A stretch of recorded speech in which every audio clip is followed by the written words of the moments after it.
Gear Mondays, the greatest Metal Gear podcast ever. I don't agree with you. Releasing on Monday, every Monday. How did you patch into my radio frequency? Stinks in here. Bad.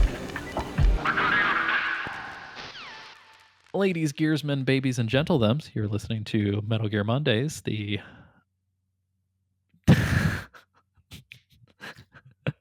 One of these days, man, you're gonna do it. I need to just go back and listen to an old episode. The Metal Gear podcast covering all things Hideo Kojima, from top to bottom, left to right, inside and out, in pseudo chronological order. 11 months later, this episode is hosted by me, Alessio Summerfield, and I am joined by Liliana Rai. Oh my god! Yeah, this is a fun one. Yeah. Semi unscheduled, semi been scheduling for a while. Today we're speaking to Marty Rhone. Marty Rhone, who's fantastic. Lily, the voice, the PCAP, the everything of Tarman, which I still find like really uncomfortable to say. But his name sure is Tarman. Yeah. So yeah, it's there you go. I should have asked him about that. It feels Yeah. feels like a slur. It feels specifically like a slur you might hear in Australia, even. Yeah, exactly. Like, yeah. Yes. But I'm also a little bummed out. I actually did not ask him about Tar Cat. Was Tar Cat mocap? Yeah. That's something. And this is not like super. I think like if you've seen pictures or trailers or you've seen the Tar Cat, they're really, really on one about not explaining what the fuck that cat is, aren't they? Yeah. Just from what I've played so far, of like we haven't recorded our part 2 coverage yet. That's going to be on the next episode. But they're really just like in on not explaining the fucking cat. No, 100%. I'm just. But yeah, no, this is a fantastic interview. Marty was very kind to give us some of his time, albeit time that was 14 hours ahead of our time. I'm not faulting Marty for that, but yeah, no, we're really excited to bring you this interview. Obviously, at the top of the episode, we want to cover all of our typical things. So this episode is brought to you by patron Jess Davis. Whoop, whoop. Very recent patron, so thank you so much, Jess. If you want to be cool like Jess, you can give us $10 a month at patreon.com/Metal Gear Mondays. $10, you get a shout out. You also get video versions of all the podcasts, and you get video versions of our Patreon exclusive podcast, Patriot Club. $5 a month, you get the Patriot Club audio only, and then $1 a month, you get access to the Discord. All tiers get access to all of our pre-2025 Patreon material. So that's 65 hours of Patriot Club. Plus. Yeah. Plus, I totally forgot. We have a bunch of Let's Plays on there still. Yeah, we do. There's like Metal Gear Solid 1 Let's Plays. There's there's all kinds of other stuff too. So some fun posts, weird updates, silly videos, all that jazz. So, but yeah, consider. We don't want to belabor the point too much. But yes, thank you, Jess Davis. And then outside of that, Lily, do you want to give them the spiel on the contact email? Yeah, I'll give them the spiel. We are taking listener responses as ever, as we always have. We very much are looking forward to hearing from you about, Death Stranding 2, which is the topical thing, but just general Kojima, Metal Gear stuff. We'll talk about it at some point. And we've gotten some really great responses from a couple people already that we're going to be reading on episodes in the future. I posted a little social media video a couple of days ago, but we're not doing listener response episodes anymore. We're just kind of like reading them as they get them. So there's no longer like deadlines for your stuff anymore. The thing that I said in that video was that like we don't take sponsors. We don't have, business ads or anything that we have to read in the middle of the show. That's basically what we want to do with your responses, because you are our sponsor. So we stay afloat. We do this because of the listeners, and we'd like to keep it that way. And your responses will help us kind of keep engaged, and we want that. So send all of your contact stuff, all of your emails, all of your thoughts and opinions and well wishes to contact@metalgearmondays.com. We see responses on social media and on in the Discord and other places like that, but like to have everything like really concentrated in one place helps us a lot, so we don't Mhm. lose stuff. So send all of your stuff to contact@metalgearmondays.com. We'll read it on the show. Yeah, sounds good. Yeah, and if you've got anything you want us to discuss, I think those are the most fun emails. Like, Mhm. no offense, like anybody, and don't get me wrong, like I'm incredibly grateful. These types of messages, quite literally, sometimes put a tear in my eye. Yeah. But it's great when you send us emails that are like, "Hey, thank you so much for the show. You guys are great. The show got me through X, Y, and Z." Like, by all means, like if you want to send that Oh yeah, stuff, we'll take those all please day. do. But that being said, we are going to try to keep from patting ourselves on the back with listener responses. Yeah. And mostly we would just kind of love to have some discussion topics, and be able to like answer questions. So if you do want to send a nice affirmation, that's great. Just try to like bundle it with a question. We've already gotten some really good ones too. So Yeah. we've gotten some Yeah. messages from our favorite postal worker, Matt Yeah, Sizemore, Matt Sizemore, and we've gotten IMNAF. some really interesting scientific emails recently. Yeah. So anyway, very exciting stuff. You'll hear it on the next mainline episode, number 221. Yep. But I don't want to necessarily delay our wonderful Yeah. interview subject that much more. Yeah. Due to some So some last minute stuff that came up, I wasn't able to join in. But Alessio did a wonderful job tackling a solo interview. thank you. I think the only other solo interview we've done was my interview with Paul. Yeah, I think So you're right. it's cool to have another one on there. So Alessio did a great job. It was a really great talk. Oh, thank you. Marty is a sweetheart. And yeah, really Yeah, good. yeah. I guess the only miss is the hey, does Tarman make you uncomfortable? Quite frankly. Yeah. I do want to just really quickly give a little bit of a bio lead Yes, in. primer. Di, his manager, agent, handler. I'm not quite sure what her title was. I think he said agent. He said agent in the business Got it. agent Got it. in the episode. Yeah. Die roll, which is still very funny Yeah, to it's me. very good. That's It's very very good. good. She sent me a wonderful bio, which I mentioned in the interview. But I just wanted to read some of it. Essentially, what you guys might, if you're Australian, what you might know Marty from the most is his music career. He actually had several huge singles that he talks about in the 70s. I would say they even went so far as my Italian mother, who also heard them at some point in her youth. But yeah, so that is what you'll more than likely know him from if you're an Aussie. But for everyone else, he's been in film, television, theater, obviously Death Stranding 2. And yeah, he's done everything from co-star in some stuff like Preacher, which is huge, to doing such things as performing at London's West End for the British royal family. Yeah. He's performed for Princess Grace of Monaco, the late King Hussein from Jordan, and yeah, he's had an incredibly illustrious career. And he'll talk about this, what he did, the King and I, with Yul Brynner, yeah, multiple times, which is yeah, crazy. which is absolutely insane. So Yeah. Marty mentions that he's like at the twilight of his career, but I refuse to say that. I think he is Yeah. hitting a wonderful new stride, new era Yeah. of his career.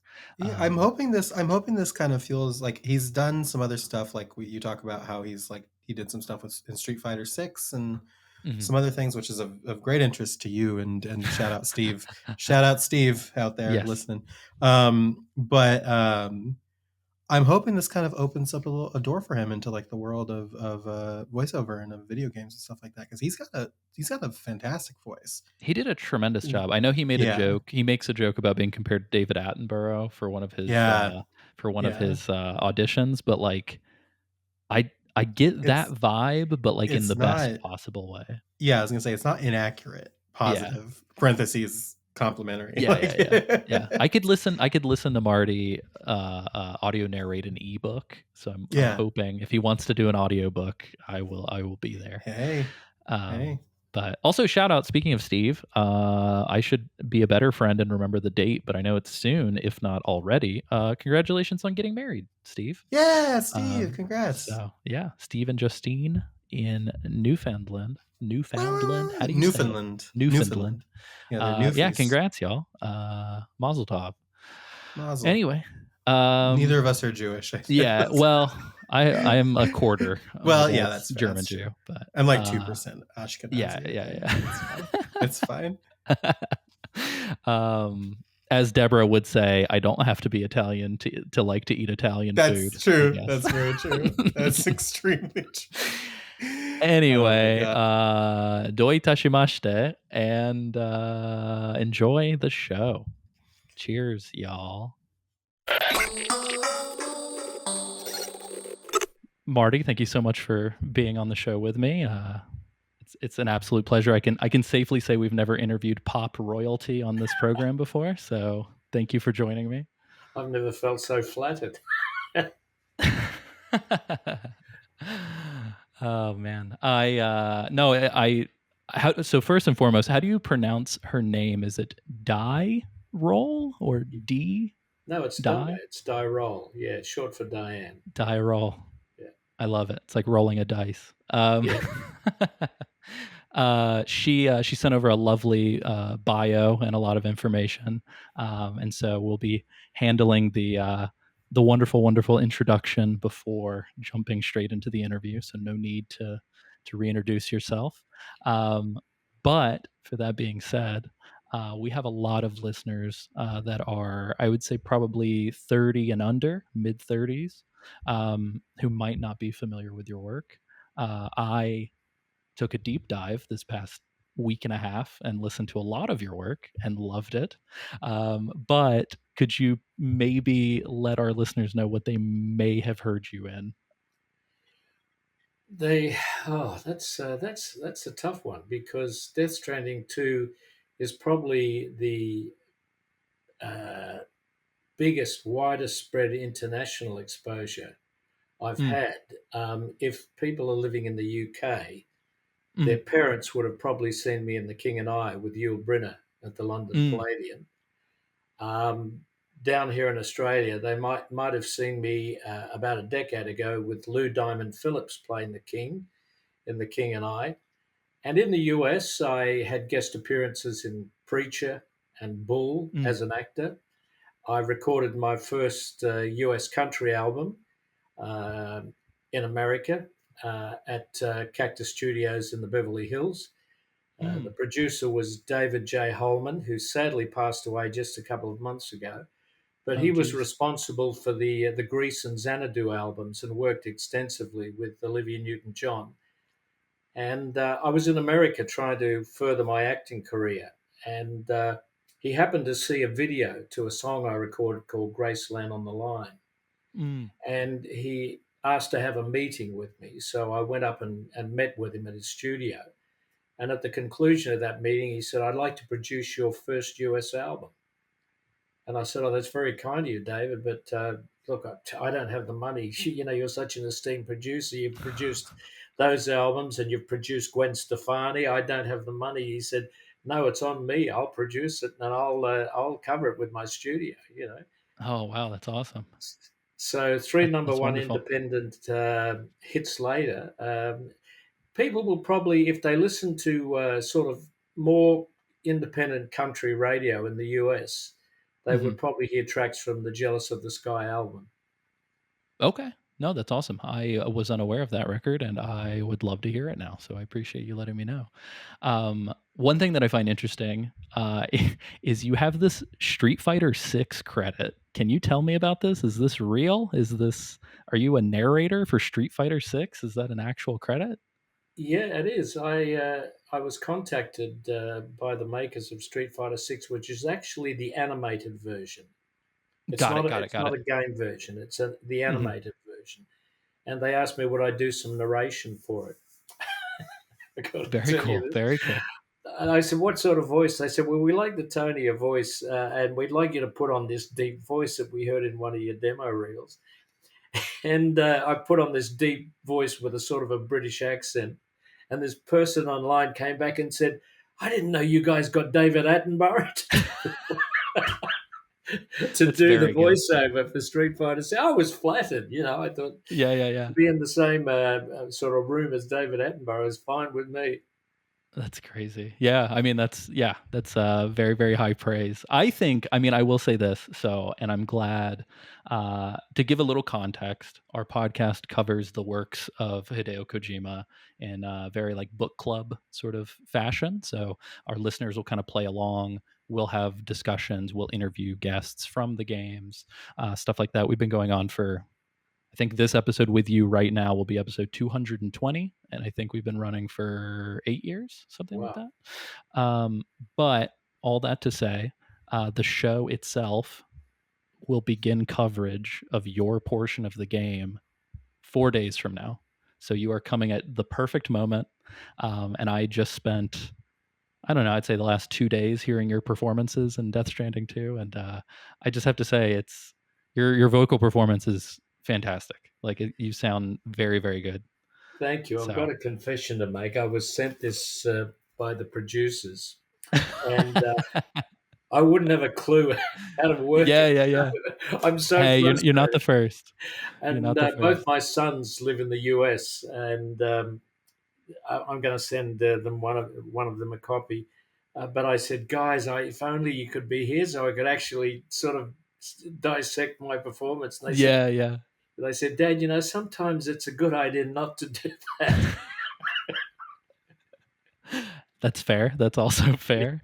Yeah, it's strange because I mean, I would assume, I mean, obviously being in the theater, you're getting audience reactions immediately, right?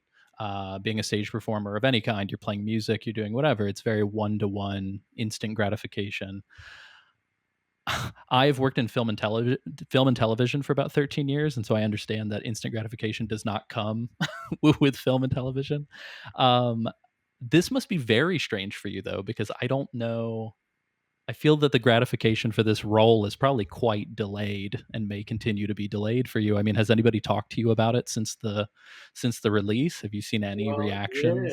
you're very perceptive. I mean, perceptive is probably not the right word, but I've been somewhat frustrated by the not the reluctance, but the slowness of the media, the general media, Yeah, yeah, and even the entertainment media to latch onto it here, because gaming is in its infancy in Australia. There are yeah, gamers here. There are a lot of gamers here, and there are a lot of people now making games, but it's still in its infancy. So when you put out as my publicist Di put out a media release, everybody sorts of has this sort of blank look on their faces and say, well, what is this all about? Whereas overseas, especially like in the US or UK and Japan, they would go immediately, would know what you're referring to. 100%. So in this country, particularly, you have to overcome that sort of it's not a barrier, but it's a sort of an ignorance, I guess, of just how big gaming is. Hmm. And when I explain to people that games make more money than films, they sort of went, Oh, "What? What 100%. about Yeah, Titanic and all this stuff?" I said, "Forget about Titanic. Think about Grand Theft Auto." yeah, exactly. Which got to like I think $1 billion in the first few months or something. Where it took Yeah, I think it Titanic, was I think, quicker than that. I think it was like yeah, a week. Yeah, it's yeah. crazy. Yeah. So that's what I've struck here. So you're right on the ball. I mean I will say this though, it's like I think it's incredibly cool that someone of your vintage I will say is open and is like sign me up. Let's do it. Let's jump in because I think a lot of people to your point kind of like turn up their nose and they're like, "Oh, what is this?" I mean, to bring it back to Grand Theft Auto, I think most famously, Ray Liotta did one of the games very early on. Thought the whole thing was a joke. Did a pretty ho hum performance, in his opinion. Was apparently awful to work with, and then years later was suddenly like, "Oh my god, I wish I would have known. I wish I would have done this. I wish I would have done that." So I don't know. I think I don't know. It's very big of you, I think, to do Well, something fun and different. Well, in the words of my manager, she said to me, I actually mentioned to her, I said, gee, the media here, they're so slow to react. And she said, don't worry. She said, gamers are a totally different. She said, they'll be with you and on about you for the next few years. She said it's like a slow build and it gradually builds over time. Yeah, She, yeah, it's not like a movie that is out for 2 weeks and then it goes to streaming. She said, yeah, set yourself for a very different ride. yeah. Well, and it's interesting too that you mentioned it not being like a movie because so many of the other actors that are in Death Stranding, even just talking to their agents and their managers while we've been getting interviews set up, there's been a lot of talk of like, oh, well, Mads Mikkelsen was in the first game, and I remember we missed his window, and his agent said to us, oh, Mads is no longer doing press for that. And it was just so strange to hear. Like I hear it in film and TV all the time, but in games it was such an interesting like, what do you mean you're not doing press for it anymore? It's still out. People are still talking about it. It's still huge. But yeah, it's just a very, to your point, it's a very different beast. Yeah. Um, have you seen any of the critical reception or anything for the game? Yeah, I've had some really nice feedback from gamers, obviously on Instagram on my Instagram site. I opened a Pandora's box with one of them, and he commented nicely, so I responded back to him, and he asked me, how did you approach sort of playing Tarman? Yeah, And yeah, yeah. I just gave him sort of one sentence, and then the next day I woke up and there were pages and pages of this critique and what he got out of it and what he thought of the whole thing. But it's a whole new world for me. Yeah, It's yeah. very exciting. I just find it exciting, and I sometimes have a bit of sort of a smile on my face, and I feel a bit bemused by the reaction of some in our profession. Um, People often say to me, what's it like being, peppered by media and that, and there's a camera always in your face and that. I said, well, we strive for years and years and years to actually create a career for ourselves. And then when it comes, a lot of us don't embrace it, Right. but I do. I just love the industry I'm in. And if this is part of it, bring it on. Yeah, yeah, yeah, yeah. No, I think that's also a really healthy way to view it too, because I don't know, it's strange. To your point, you work all these years, you put in all this time, all this blood, sweat, tears, and then to be, I don't I don't want know, to be to be like seen. I want to be annoyed. seen. You're suddenly Yeah, famous. I don't want to be seen. yeah. Like, what do you, what? Speaking of not being seen, actually, I do have a question for you. Uh, I, I assume you're familiar with George Miller, right? The Australian director. I am, yes. How weird is it that your voice is coming out of his mouth? It's very weird.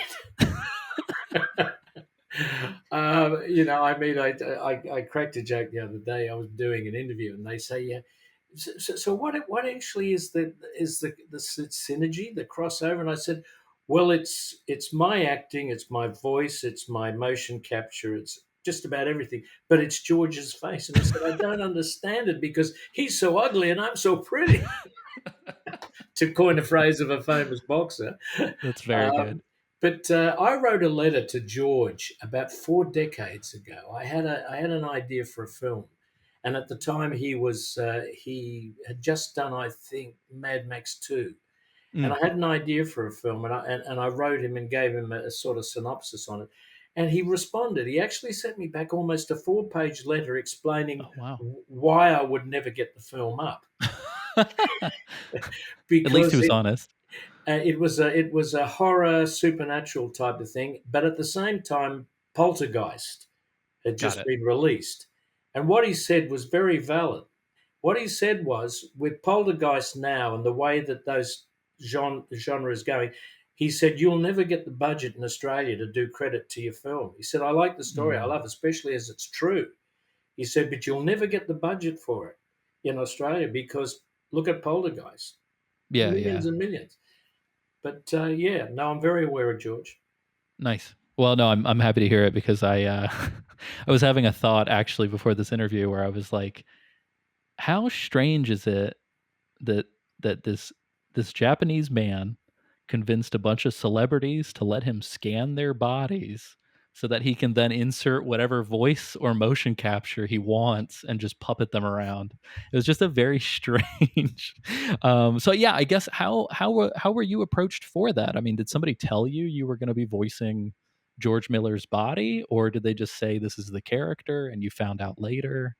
What was that chain of events? I had been living in Los Angeles for a number of years, from 2017 to 2020, and I was in LA, and I got a phone call from my son, and he said, "Dad," he said, "when are you going back to Australia?" I said, "Well, I'm here for a few more months before I have to head back." He said, I would leave now," and I said, "What? Why?" He said, "COVID is about to hit Yeah. big time." And it's funny because I'd just done my shopping at Trader Joe's, which was across the road, and I could see Trader Joe's from my balcony, and it was quiet. The street was quiet. Oh, geez. The next day, I got up, and there were queues around the corner, and Oh, I walked over to Trader Joe's, and the shop had been cleaned out. And it really underscored what my son had said. He said, "Dad," he said, "get on the plane now." He said, "because you may not be able to fly out in the next yeah, year." yeah. Anyway, to cut to the chase of your question, I'd been back in Australia for about 18 months. And I think it was in September of 2021. I got an email to say, "We'd like you to audition for a voiceover." Mhm. And so I did this audition, and it was with an American accent, and I was pretending to be a fighter pilot. I was actually in this chair pretending to be a fighter pilot with the gear stick, Nice. and I did that, and I heard nothing for about 3 months. Come January of 2022, and I get another email saying, "We'd like you to audition for a video game," and they said, "We'd like you to do a Zoom audition." And I said, where do you want me to audition? Because are you aware that I'm back in Australia?" And they said, "Yeah, we are. Can you do it in your own home?" And I Yeah, thought, yeah. "What's the scenario?" They said, "You're on the deck of a ship in the middle of a storm." And this, of course, obviously was the DV Magellan. Yeah. So we've got double beds in every room. So I picked the room with the largest double bed in it, and I pretended that was the deck of a ship, and I was leaping around, bouncing off the bed and onto the floor a number of times and crawling back up, but it was perfect in context with the That's scene. amazing. And I got the gig.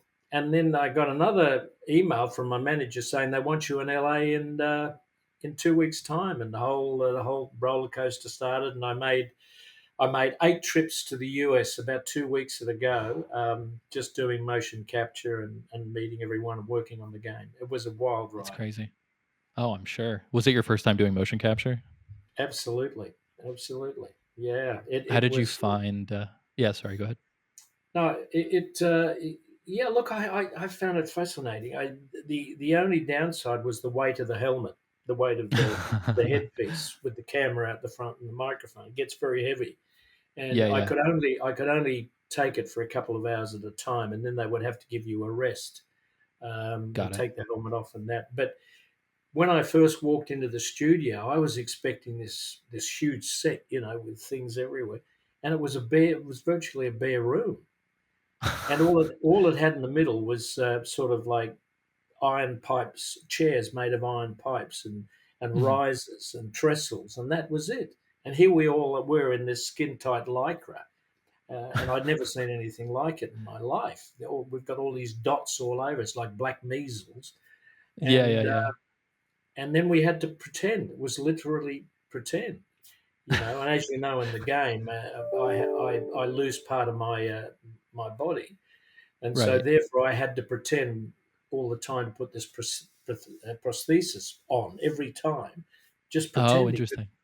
Yeah, but when you see the final result, you go, "My goodness, wow, is something else?" No, it was, 100%. yeah, Yeah, mind it looks blowing. very organic.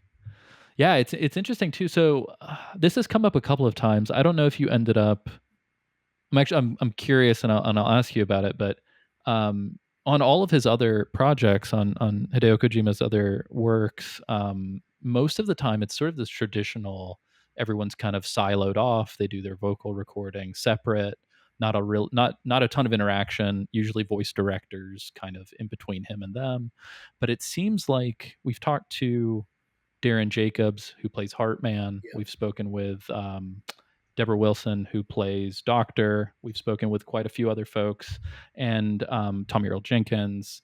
And the what we've sort of pieced together is, I guess, everybody was there. So like you were in the room with your castmates, it sounds Yeah, I like. was. It was like an ensemble, and we became quite close That's because we were awesome. working with them on a day to day basis. And of course, for me, having to travel 16 hours to go to work, Yeah. uh, and then having to have a day or two to recover, it was extra special for me because we all got on so well. Nice. Um, and it was just such a fun ride because they became friends, and we still now communicate on social media, and it was very much an ensemble piece. That's very cool. It's got to also be better for the performances, I'd imagine, because um, one of the things that we've kind of talked about on the show several times is this feels I don't better feels cheap. This feels so much more naturalistic of a work than I think any of the other works he's done to date. So like I think it's just um it's a big I'm trying to think of I just lost the words. I think it's a big testament to what you guys did and the workflow that you guys had, that it reads so well. Like at no point did I feel like, oh, these are some people in a studio in a black box with some tennis balls glued to them. Like, Yeah. um, No, but I agree. I agree with you. I've looked at the stuff that's been put out. There's a massive amount of stuff on YouTube. I've looked at and I've looked at the ensemble work when we're all in the engine room yeah, yeah. the control room of the Magellan, and we have this we sort of have this closeness and this camaraderie, which I think, as you pointed out, comes across from having worked so closely together. Hmm. And No, and for sure. when there was a break, we would sort of chat together, have a bit of a laugh, and eat together, and that it was a wonderful experience over a long period of time, nearly 3 years. That's crazy. That's yeah, I guess I hadn't even considered, because I mean, obviously the first game came out November of 2019, so I think we all sort of assumed like, okay, it's been 5 or 6 years, but in game development land, it's like who knows what's happening in that time frame. So it's interesting to hear that that's how long the process was for you guys. Well, I think what Um makes it so special, particularly for me, is that I've been in the industry. Next year will be 60 years I've been in the wow. industry, Congratulations. and at a time at a time when my family are saying, "When are you going to slow down, Dad?" To have this happen in it's sort of, to use a cliche, in the twilight of your career is just mind blowing, and to work with actors of the stature of Leia Sadu and Elle Fanning and Yeah, Norman yeah. Reedus and all of them. It was so wonderful. The I got to work with Leia. I actually met her on my second trip, and as you know, I got to work with her. But I was Mhm. supposed to work with Elle Fanning as well. But I Mm. caught COVID on the trip that I was supposed to Oh work with Elle Fanning. no. So for that particular trip, there was a stand-in. So for that one, I won't tell you which one. It's not my body, folks. But instead of being able to go to the studio, because what used to happen is it was during COVID, so we Yeah, used to rock up the day before shooting. I'd come in from overseas, day before shooting. I'd go and be tested, saliva test for COVID. And yeah. the first couple of times I'd gone back to the hotel and the results would come up, and I'd be on my laptop and they'd come up negative, negative, great, off to work tomorrow. On this particular occasion, I think it was Oh the third no. or the fourth trip, got back to the hotel room, got it up on the thing, and I went, "Hmm? Positive," in big letters, Oh, bold letters coming out from the screen.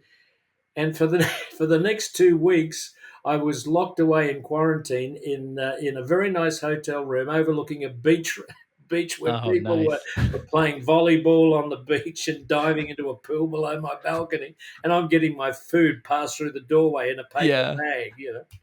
you've got your face pressed against the window. That's so funny. Um, yeah, I so the other thing I want to ask you is, considering your body of work, I would go out on a limb, pun intended, to say that this might be the weirdest thing that you've been in. Can you tell me your experience with the subject matter and all of the baggage that comes with that? Because this is a very surreal and strange game. So I'm curious as to what your first blush was. It is, as I told you, the audition process, and then when I got the role, I was a singer for. Well, I had sort of my biggest success as a singer initially, Yeah, yeah, and so my kids grew up knowing me as this rock pop artist who was always sort of on telly, yeah. And and wearing fantastic clothes, I have to add. we used to go for drives in the car, and I'd sing along, and my kids would say, "Oh, shut up, Dad, you're ruining the song." Now, switch to when I got the part in Death Stranding 2, and I said to my kids, because I was totally ignorant about the gaming industry when I got the role, and I said to my grown men, they are now, I said, I rang them in the US and I said, guys, have you heard of a guy by the name of Hideo Kojima? And my youngest son went, "You're kidding. You are kidding." I said, "Who is he?" He said, "Dad, he's the god of the gaming industry." So from then on, my kids are worshiping at my altar. So I've become legitimate. I mean, decades and decades of being a successful recording artist mean nothing. I get Don't tell 1 me million. that. I I have an 18-month-old daughter right now. I don't want to find out that I've got to work on something crazy 45 years from now for her to look at me the way I want her to look at me. Yeah. So yeah, it has been surreal. It's a whole new world for me because I, I should qualify that by saying my youngest boy, who now lives and works in Salt Lake City, works in the gaming industry. Oh, nice. So, That's yeah. awesome. So it wasn't a totally thing, but they used to, as kids, they used to play a game called Under the Killing Moon, Mm. which was a game put out by I can't remember who it was, but Microsoft bought that whole Hmm, hmm. that whole franchise, and so they always were playing games. They were always playing Street Fighter, always Yeah, playing yeah, yeah. Street Fighter, and It's a good one. swearing like you wouldn't believe. Um, and yeah, but you're right. It was surreal. Nice. Yeah, I mean, all of the context for sure, but a man whose hand swims through an ocean of tar is also pretty surreal. So, I guess what I'm curious about is like what was your take on the script when they handed you your your uh your parts like for the day, like when they handed you your lines, were you just like what the hell am I talking about? Well, that was one of the hardest parts of actually doing it. I would say the hardest part of doing it was learning the dialogue, Got it. because it was like nothing I'd ever seen before. Yeah, All it's like these a different scientific language. terminology, words I'd never heard before, places I'd never heard before. Corallium, you know, Yeah, yeah, on yeah. the first day I got said, I'd said, how do you pronounce it? Uh, so, and that made it very difficult because you're used to a certain style of dialogue, which is sort of common speech. Right, And right. then when you get on the set and you've got to remember all these places from Mexico, US, and all this about this place and that place, and then the Yeah, dialogue, which really has no format like your normal drama dialogue in a television series or something. for So sure. that to me was the most challenging. I found that Yeah. it required a lot of concentration and really focusing when it came to walking on set and then having to do the different scenes. That was the biggest challenge for me. No, I can totally believe that. It's interesting. It's not until you just put it that way that I didn't really quite consider how so many of the interactions in the game almost feel like characters monologuing at each other. Or it feels like we've been talking about this in our coverage. It seems like there's some sort of like emotional distance with the way characters are reacting to things that are happening. And so there's almost this weird like language between the language that you kind of have to get used to. I guess it's like watching like a very weird avant-garde indie film or something where you have to kind of get into the mode. But yeah, it's been interesting. I guess there are these like dramatic character moments though that I think kind of punch through the peculiarness. And Well, so yeah, go ahead, sorry. yeah, just on the subject of that dialogue, you have to feel for someone like Leia, whose second language, it's not her first language. English is 100%. not her first language, and so what was difficult for me was doubly difficult for her. Mhm. She wasn't speaking in her native tongue; she was speaking in a totally, it was like me going out and trying to learn Latin. Yeah. Um, but she did a marvelous job. She did an incredible job, and she was a delight to work with. But yeah, sorry, I cut in there. I didn't mean to. No, no, no, no. You're totally fine. I was just trying to ramble my way to asking, you have sons, and notably something happens to your character's son. Did you feel any sort of personal resonance with the sequence where Tarman's son gets swept away, or was it just too abstract to No, act in a big empty room? absolutely. That was one of the first. That, if not that was the first day of shooting. I think for me, Oh and wow! it was very emotional. It was very emotional because, I channeled my own kids, my two Right, boys, and I that's what helped me get, because it's a very physical scene. It's a hundred scene percent. where I'm literally trying to hang onto the boat and search for my son at the same time. Mm-hmm. And at the end of it, yeah, it's interesting because the folks in Japan who were watching actually commented on how connected they felt with the scene, and how it worked, Oh, how nice. for them it worked out really well. That's awesome. Yeah, it's a really good scene. I can't remember off the top of my head the name of the actor who plays your son, but was he in the room No, or it was just you? yeah, it was just me. So it was Oh like wow. that. It was like that pretend process, that you go through, and Yeah. that's another layer of difference that you don't confront in normal acting. Yeah, for sure. And again, especially somebody who's coming from like stage acting, I think it's interesting too because like Darren Jacobs and Tommy Earl Jenkins and all. It seems like a lot of you guys are coming from stage acting, and it's interesting because I mean I guess at the end of the day you are in a big black box. It is a form of stage acting, but it's Yeah, interesting what's been sort of stripped away. I think being a stage actor helped with this type of game, is because it was like being on a large stage, because Yeah.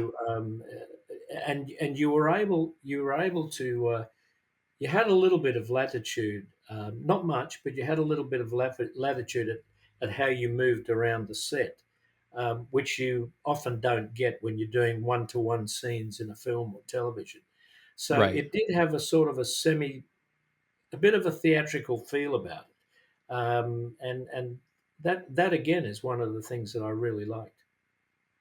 That's interesting. Yeah, I guess I hadn't considered the fact that like the blocking might not be absolutely set in stone because they can change anything and everything afterwards. You know what I mean? Um, how many? I mean, I guess you guys all had cameras strapped to your heads. I was just going to ask if there was like a large sort of technical crew that was there as well, or if they gave you guys the space and everyone else kind of hung back. Like, I guess I've never been on that sort of a set, so I'm mostly just kind of curious as to how many hands were involved. It was a very large crew, and a very, very professional crew.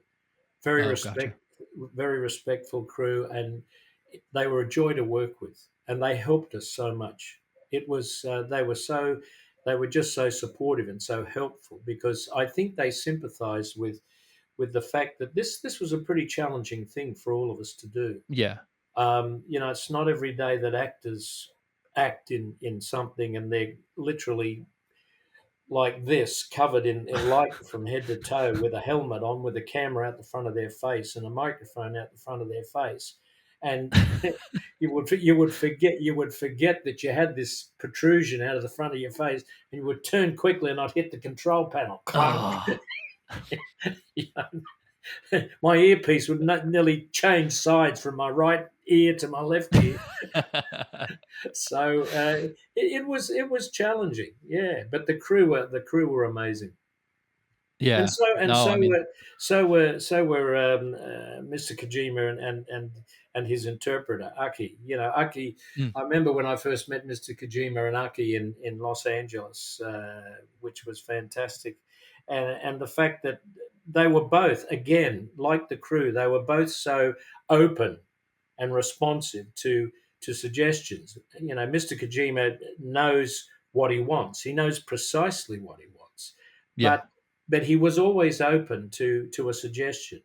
And I think I might have made a few suggestions on set, and you never felt that you were out of place or that you couldn't put forward an idea to him. And some of the time, he embraced your suggestion. Nice. Yeah, it's interesting because that is definitely something that like he has been notorious not to do years and years and years ago. So I think in a lot of ways it seems like this project and the one before have been very like pivotal and like we're we're kind of affectionately referring to him as sort of old man kind of kind of sentimental Kojima at this He's, point he's because it seems moderating like with age, yeah. yeah I know the feeling. I've been through there. It's like he's male mellowing. menopause. But Yeah, yeah, yeah. the one thing I just wanted to say, because I know you were leading towards a question earlier. I just wanted to say this is that I've had a look at the a lot of the videos that are online, Mm, mm, and what really strikes me about Death Stranding 2 is just how, in many aspects, how cinematic it is. yeah, The grandeur of Sam standing on that cliff overlooking that amazing valley and mountains and things, yeah, and some of it is visually stunning, and it's beginning to blur the demarcation between video games, I feel anyway, personally, between video games and big budget films. Now we mhm, see in something like Death Stranding 2 something that is leaning towards cinematic in its presentation. And then you have so many film companies and studios now producing games or making right. films about games, and many of them not too successfully, I might say, Yeah, exactly. because they haven't, I don't think quite yet, they've captured the crossover between the two. Yeah. It's interesting. You see almost a lot of I feel like I know this firsthand from like pitching and producing a show about video games several years back, but there's almost this weird reticence of like we know how to do this, you don't, kind of like strange industry kind of nonsense that I think is holding a lot of projects back. I don't know. It's very interesting to see both from the inside and from the outside. Um, Yeah, I think part of the problem is, and I'm only surmising here, and I'm no authority on this, but I was thinking about it the other day because of my involvement with Death Stranding 2. And that is, I think one of the problems with when they make a video game into a movie is that mhm. they feel as if they've got to make the movie like the video game, with a lot of action, a lot of shooting, and a lot of sort of karate, jiu-jitsu, and Yeah, all yeah, that. yeah. But what they're forgetting is that for a movie, you're an audience that's seated without interacting with anything. You're actually just watching on the screen. And after a time, all of that becomes overblown and it becomes just too much to absorb. Whereas if you're playing a game, you are involved. You are directly involved with the game. So you're inputting into what you're seeing. You can't do Yeah. that as a movie audience. You can't sit in a cinema and be actively involved. And that's where I think personally, I think that's where they're making a mistake.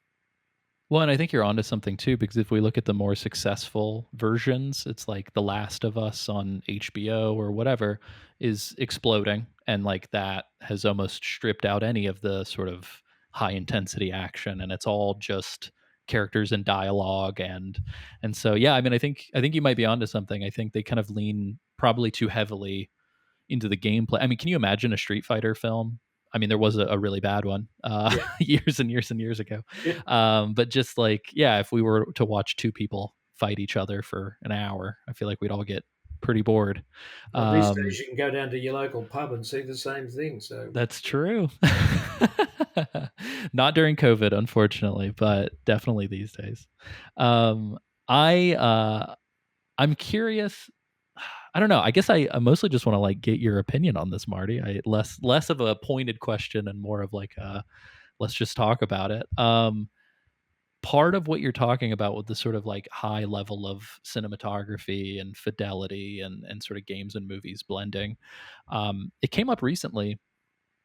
A listener to the show wrote in and was talking about, I'm not sure how much of the beginning you saw, but Sam loses his child, right? Like in the first few hours. We have a lot of new fathers listening to our show for some reason, and I think we're all being we're all being tortured right now. But one of them made the comment that had the fidelity and the sound design and the visuals not been as amazing or as well done, um, that he wouldn't have found himself just like crying looking at this child. And so uh, there's a part of me that's like, are we just so unimaginative that we need somebody to make it super polished for us to emotionally engage? Or do you think there's like something more to that? Is it, I don't know. Are we able to see something in the eyes that maybe we never got to see before? I know I'm just throwing out big pie in the sky questions now, but It's a very different world today in many aspects to what it was like when I got into the industry. It is really quite remarkable how, because of social media and so many things, things have changed quite mm, drastically. What was acceptable back in the 60s and 70s is not acceptable today. I've had an instance in the last 24, 48 hours where I'm putting a show together based on an iconic album mm, that came out, and a whole series of them, where the album cover was a girl's butt in tight hot pants. This is on an album cover yeah, yeah, yeah. in Were they a mean about the pair of late jeans? 70s and 80s, with the left side sort of ripped open. And where the left side has been ripped open are all the titles of the tracks Oh, nice. down her not her posterior, but down her thigh. Yeah, Right. yeah. And this sold gazillions in the 70s, 80s, sold so many copies. And so I wanted to create this show called Ripper Rock based on Mm, these Ripper albums. And I got my graphic artist to design this. He designed this fantastic poster. And I had a venue. I had the venue where I wanted to put it on. Come back to me a couple of days ago and said, our marketing department are concerned that if we send this out to our database, that a large proportion of our database might be turned off. mm. And I said, well, what's the demographic of your database? And she said, well, they're probably 60 plus. And I said, and probably half of them have got that album, Yeah. because it did. It sold gazillions and it was Yeah, popular. yeah, yeah, yeah. They kept that cover for about 5 or 6 years. But coming back to your question, I think the way we play emotion in the films today is very different to the way we played emotion going. As you said, today you've got so much going for you in terms of technology and what you can do and the soundtracks and all that wonderful thing. And I have to say, I love the soundtrack to Death Stranding 2. Yeah, it's wonderful. Wicked. I love it. Ethereal, beautiful. Um, and I think it's really in the eye of the beholder. I know as an actor, when you're asked to be emotional, it has to come from somewhere. I often used to laugh when you'd be on set and they'd say, "Now, can you cry here?" And and I'd go, "Well, yeah, if you give me about 10 minutes behind the curtain, I can probably Yeah. work up to it." But and I think it's just the way that today, using that example I just used, which is a little bit sort of out of left field, but it's an indication of how, because of so many things, social media, community attitudes today have changed so much. the young people today look at things very differently to the way we looked at things, very Yeah, yeah. differently. And I get it from my sons as well. I know that we're on a different plane there. Yeah. So it doesn't really, put it this way. It's very difficult to spill tears when you got all that paraphernalia on. Because That's true. someone says, "Can you cry in this spot?" Yeah, can I just get that? Can I just move the microphone and the and the camera out of the way, and then I can actually get some emotion happening here? And then, can you give me 15 minutes in my caravan so I can build up to it? So yeah, look, I don't know. I think the jury's out. Yeah, no, fair enough. Uh I oh, as I was digging into your background, I found myself surprised, and maybe I just haven't gotten far enough. Maybe this is coming. I'm really surprised there's not a musical number with Tarman in it at some point in this game. I just Yeah. Well, don't spoil it if it's coming. no, no. The Look, I mean, I'm really looking forward to the world tour with the orchestra and everything, Yeah, yeah, which yeah. opens in at the Sydney Opera House in late Oh, very October, I cool. think. Yeah, That's but awesome. but no, I won't give too much away, but you don't want to hear Tarman sing. He's having He'll enough give trouble. He's having enough trouble controlling the boat. Um, but he'll give you a jazz hand, singular. it's a funny thing. When did the first King and I in London with the late great Yul Brynner, I played the young Mm, lover. We and sang the songs "We Kiss in the Shadow" and "I Have Dreamed." mm. And then when I got to do the show again 10 years ago, the Australian tour with Lou Diamond Phillips, I tried to convince the producers that I could still play the young lover, but they were having none of it. So I ended up playing the Kralahome, the Prime Minister, Mm. and that was a non-singing role. And a lot of people would come up to me and say, "Hey, you're a singer. Why aren't you sing a song?" I said, "Well, the producers wouldn't let me play the young lover." There might be a bit of a word because I was in my 60s and Tup Tim was in her 20s. I said, mine have been a good look. Yeah. Yeah, yeah, yeah. That's very funny. So my co-host, who again unfortunately could not be here tonight, she she asked me to ask you. We know that just because you guys are Aussies does not mean that you might know each other, but there is an Aussie opera singer who also does voice work for Hideo Kojima games. Her name is Donna Burke. Are you familiar with her at all? No, I'm not familiar with Donna Burke, Okay, unfortunately. okay. Unfortunately, I because just figured I'd ask. as you said, it is a big industry here. The entertainment industry is a big industry here. At one time, just going back to my pop and rock roots, at one time we had the largest amount of live venues in the world in our cities. That's It was crazy. huge. It was huge. So yeah, we know a lot of people. We don't know everybody. Yeah, for sure, for sure. Um, Also, I know we're coming up on time, but I feel like I have to ask you this because it drew a big question mark from me. How did you end up managing boxers of all things? Oh. You've done everything. It's crazy. Your career is Well, crazy. I mean that's a movie in itself. Let me tell you, it's written two books. It's resulted in two books. That's I crazy. was approached by the English father of three boxing sons called the Waters brothers. I Mm. was actually producing corporate lunches for because of my entertainment background for a rugby league team in Sydney, Oh, got it. and I was approached by Cess Waters, who told me my three sons are going to be world champions. And he convinced me. And in actual fact, the youngest of them, Troy Waters, did fight for three world titles. Oh, wow. One of them, which I went to in Italy, which sadly he lost all three. But what it ended up was, and the reason why I put my hands over my face was that they ended up. I got them a story on 60 Minutes, which made them into celebrities. Oh, wow. And about 2 years later, when it all started to fall apart, um, there was a story on. I remember waking up in the morning to this news bulletin saying that horse trainer Kevin Hall has been murdered on the Central Coast, Oh, no. and it turned out to be one of the Waters brothers. And I got caught up in that whole thing, and for a time there, myself and my wife were really concerned about our safety because it got Oh, I'm sure. Yeah. very, very dark, very, very dark, and it resulted in court cases and murder trials and Good a Lord. 60-minute story that absolutely ripped the facade off what it Yeah. was Yeah. like. It's the difference. Sess Waters, the trainer, the father.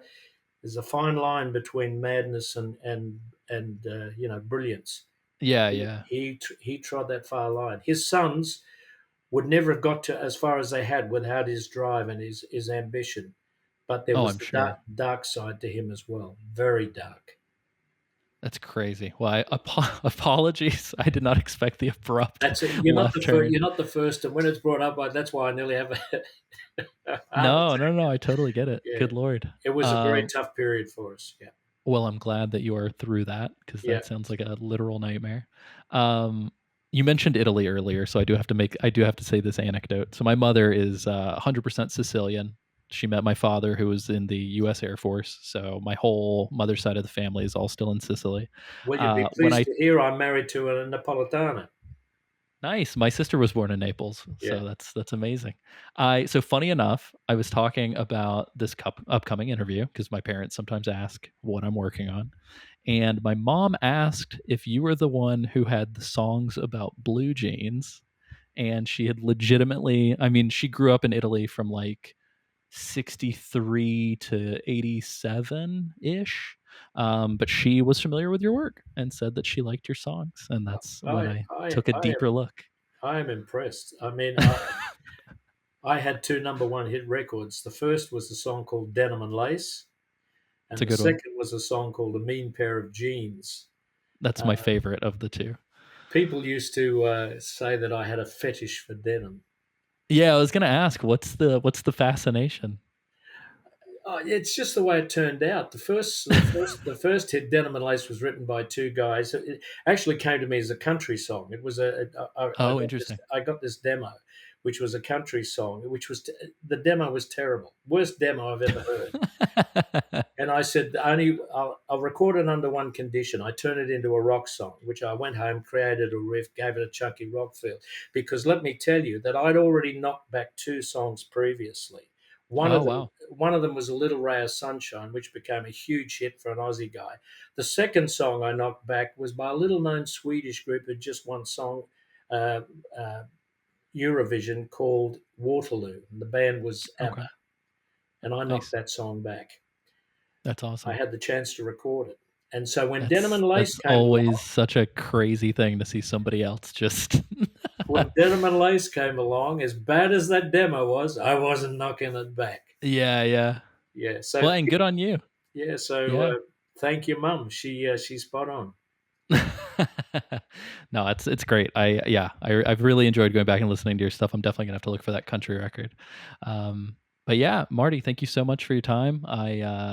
On behalf of all of our listeners, seriously, I think your performance as Tarman has really like hit for quite a lot of people. We've all been talking about your performance and specifically the scene on the boat. As we get further, I'm sure there will be more things to talk about. But yeah, I really appreciate you taking your time. Di was absolutely wonderful to work with. Just to get your time I'm totally blanking on her name. Allison Buck was also Yeah. great at Yeah. Bohemia. She was great. Yeah. Well, Um, thank you very much. And it's a whole new world for me, and I've thoroughly enjoyed it. Awesome. Is there anything coming up that we can maybe promote to the listeners? Do you have any shows or albums or books or anything? Um, Not. I'm doing an independent movie towards the end of the year called The Storm Queen, which Hmm, is it's interesting because it's an LGBTQ futuristic Star Wars type of thing where the two heroines are the main characters, the Storm Queen very cool. and this woman that she befriends on her journey. Nice. No, that's awesome. Yeah, we'll definitely have to keep an eye out for that. And then obviously once this episode is out, we'll be sure to tag on all the socials and stuff like that. So Please um do. awesome. Yeah, Marty, thank you so much for your time and yeah, much appreciated. Thank you. Just a box.